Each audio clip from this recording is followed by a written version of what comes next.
सदन में महिला आरक्षण बिल को लेकर आज चर्चा होनी है और ऐसे में बात करने के लिए हमारे साथ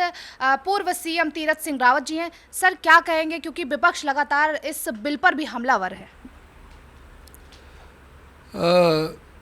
देखिए, सब लोगों को इस पे उत्साह मनाना चाहिए और महिलाओं के प्रति एक आस्थावान और उनका सम्मान करना चाहिए। लेकिन विपक्ष कोई भी विषय मुद्दा आता है तो उस पे हो हल्ला शोर शराबा यह सब करता आया है और रचनात्मक कार्यों में भी वो सहभागिता नहीं, तो कुछ ना कुछ राजनीतिक सब जगह दिखाना ये ठीक नहीं है। आज उसकी आवश्यकता थी और वो आज पूरी हुई है। प्रधानमंत्री मोदी जी के नेतृत्व में भारतीय जनता पार्टी ने तो अपने जो संवैधानिक उसमें है उसमें बहुत पहले लाए थे और 33% महिला संगठनों में भी उसको लागू किया। लेकिन आज सदन के अंदर भी, पार्लियामेंट के अंदर मोदी जी के नेतृत्व में ये बिल आया और सरकार के द्वारा पारित हुआ और उस पर चर्चाएं चल रही हैं और सकारात्मक और हम लोग बड़े हैं। निश्चित है कि आने वाला जो होगा वह महिलाओं के लिए एक सौगात के रूप में, और महिलाएं आज हम सब के लिए एक, मैं कह सकता हूँ कि आदर का भाव, और जो कि गृहस्थी से लेकर के और समाज के अंदर अग्रणी भूमिका, महिला न हो तो समाज पूरा नहीं होता है और समाज भी महिलाओं के से पूर्ण होता है। तो उसको लेकर के आज उनका सम्मान, मोदी जी ने केवल यही नहीं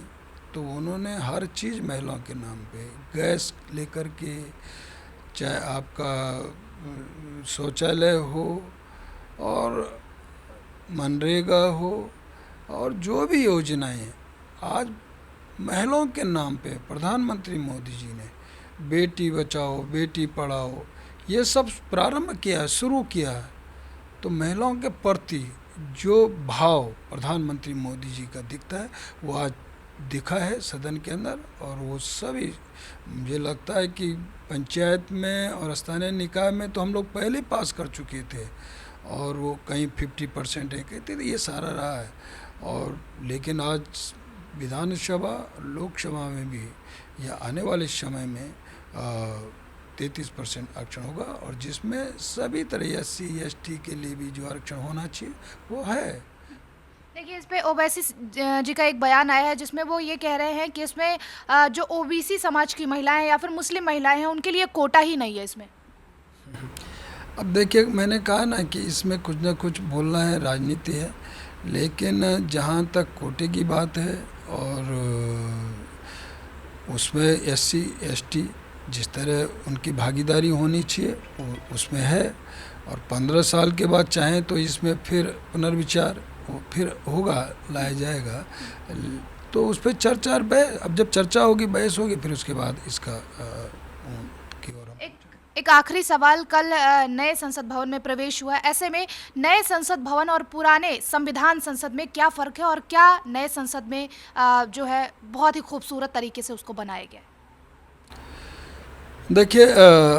पुराना को जब घर को भी छोड़ते हैं, नए में जाते हैं तो दुख तो होता ही है, क्योंकि जहाँ हमारी ज़मीन रही हो, जहाँ सब कुछ हमने पले पोसे हों, तो वही ये पुराना जो संसद भवन स्वाभाविक, जब देश की आज़ादी हुई है तो उसी में पूरी तरह संविधान रचा गया, संविधान बना,